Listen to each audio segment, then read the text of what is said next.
Voltamos com o próximo episódio com a história do rádio, recebendo os professores Fernando Morgado e Luiz Arthur Ferrareto. Muito obrigado pela presença dos professores que continuam contando a história do rádio.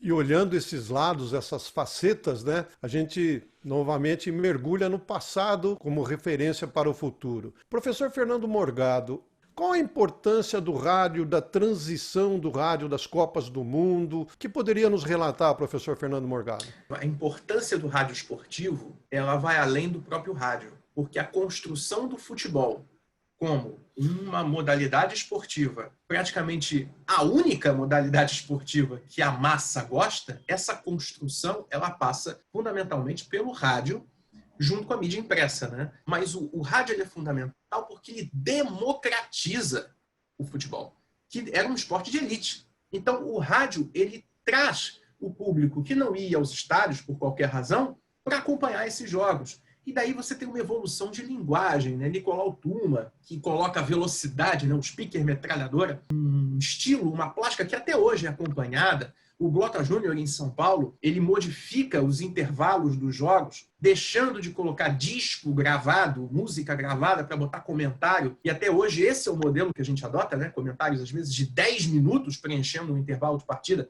Isso começou lá, aí vindo para o Rio de Janeiro, o caso do Ari Barroso, né, que tinha a gaitinha e com aquela gaita ele conseguia colocar um pouco de plástica, de colorido nas transmissões, ainda que de uma forma muito precária.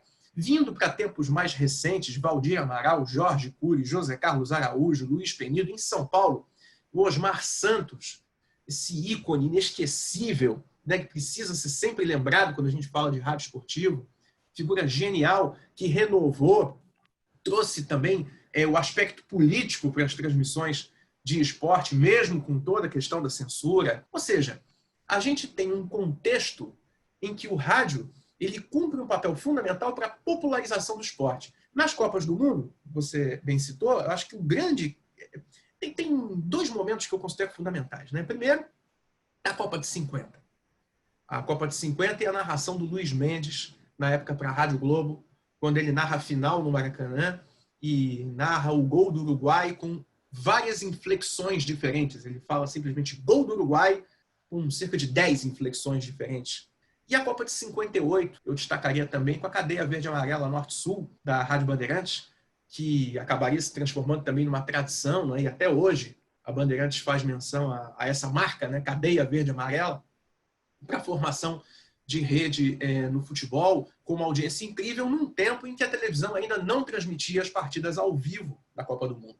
Isso só começaria a acontecer no Brasil em 1970. Então, até lá, o rádio tinha a primazia, o monopólio das transmissões ao vivo das partidas. Então, o rádio foi muito importante para a construção dessa imagem de esporte principal do Brasil. E no caso específico do Paulo Machado de Carvalho, aí dispensa maiores apresentações.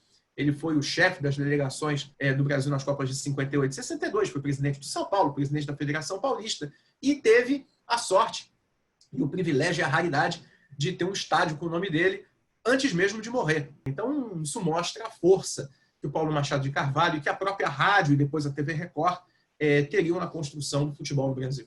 As transmissões esportivas, normalmente, até a chegada do satélite, fora do eixo Rio-São Paulo, eram feitas sem que o estúdio conseguisse conversar com o estádio. O estádio transmitia e no outro dia o narrador que estava lá deslocado da cidade sede da emissora recebia um fonograma, um telegrama dizendo, olha, tudo certo, ou não saiu a transmissão, ele narrou a partida inteira e não aconteceu nada por parte da escuta, né? A escuta não se realizou. Isso aí começa a mudar em 1958, também na Copa do Mundo, quando a Rádio Guaíba, de Porto Alegre, monta um circuito maluco, né, em que é usada a estatal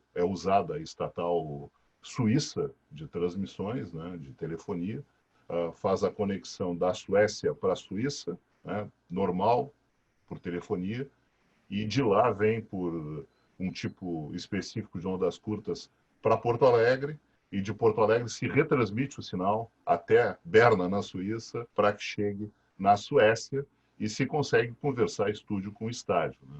A tecnologia tem um papel muito importante nesse processo de desenvolvimento, obviamente, do rádio, e o rádio tem um papel muito importante no desenvolvimento do futebol, especificamente, né? Quando se fala em cobrança de transmissões esportivas, eu fico imaginando que seria do futebol sem o rádio, né? Como que o professor, e depois também o professor Morgado, como que vê esse fenômeno da migração do rádio AM e FM e as zonas de silêncio provocadas pela ausência do AM? Essa passagem que a gente começou a viver, né, do AM para o FM é inevitável. Gera, assim, zonas sem sinal, né, por causa da diferença de abrangência entre AM e FM, se a gente considerar a transmissão do mais tradicional, né? Se eu considerar que através do computador, por onde eu converso com vocês, eu escuto absolutamente qualquer transmissão que seja disponibilizada na internet e que através do celular essa transmissão me acompanha para onde eu vou, não existe zona de sombra, né? É um processo de mudança. Ele não pode quebrar essa cultura que a gente falou antes, que é a cultura de recepção do rádio, entre o ouvinte e a emissora. Isso não pode ser quebrado, tem que ser uma coisa sutil, devagar, que as pessoas consigam acompanhar. Mas se a gente considerar, né, que o Brasil tem mais conexões de celular do que pessoas vivendo no país, né, isso é dado de pesquisa, né, essa mudança vai ser gradativamente feita através do celular, então não tem problema. É inevitável a migração do AM para o FM. Eu vou ter saudades, muita gente vai ter saudades, mas a gente tem saudade de tanta coisa, então a gente vai se adaptar, com certeza, sem maiores problemas. Eu acho essencial a migração do AM para o FM. Na realidade, eu acho mais importante, nesse momento histórico que a gente está vivendo, do que a gente discutir a migração do analógico para o digital. Porque essa migração do analógico para o digital já, de certa forma, ela está acontecendo nas suas possibilidades, nos seus benefícios, graças ao celular, graças à internet. Muito bem, professor Ferrareto. Eu gostaria, então, que o senhor já nos projetasse para o rádio do futuro. Sobre essa questão do futuro e da tecnologia, a minha maior preocupação tem a ver, e é uma tecla que eu bato há muito tempo, desde as primeiras palestras que eu comecei a fazer para os sindicatos patronais, para essas associações, é de que a gente não pode misturar banda tecnológica ou meio de transmissão com linguagem, com formato de programação.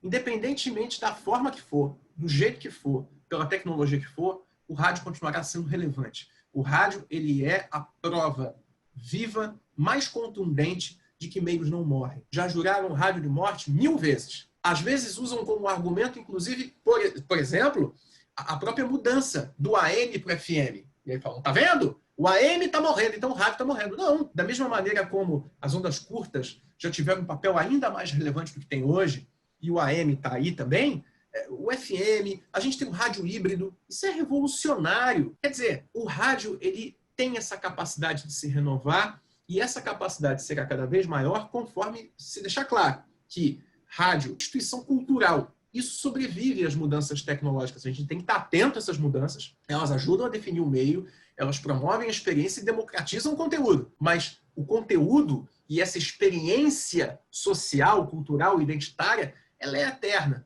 Eu vou na direção do Fernando, não poderia ser muito diferente, né? O rádio ele vai sobreviver sempre enquanto ele oferecer conteúdo e não estiver concorrendo com nada que possa fazer o que ele faz. O que ele faz que os outros não podem fazer? Ele oferece um conteúdo sonoro que pode ser acompanhado enquanto as pessoas realizam outra atividade. Desde que se inventou o radinho de pilha, desde que o radinho de pilha se tornou um produto facilmente acessível, lá no final dos anos 50, início dos anos 60, o rádio se tornou uma coisa móvel e barata. No celular ele deve ser móvel e barato. A gente tendo conteúdo disponibilizado para as pessoas, acompanhando as pessoas, enquanto nós continuarmos fazendo isso, o rádio vai sobreviver. Hoje a gente está vendo coisas que, se me perguntassem há 10 anos, eu diria assim, vocês estão malucos? Radionovela? Programa humorístico? Isso não tem futuro. Isso é de outra época. Não. Tudo renascendo de que forma? No podcast. Quando a gente fala audiodrama, a gente está falando em rádio teatro. Então, essa capacidade de modificação, de adaptação, de resistência, garante a sobrevivência do rádio e garante que a gente vai ter muita coisa para estudar e analisar e conversar no futuro. Muito obrigado pela sua audiência do SET Experience Academy, o espaço de informação e atualização tecnológica. Se tiver alguma dúvida, sugestão, acessem setexperience.org.br e façam um comentário e aproveitem para ver as nossas trilhas do SET Experience Academy. Muito obrigado a todos, até o próximo episódio.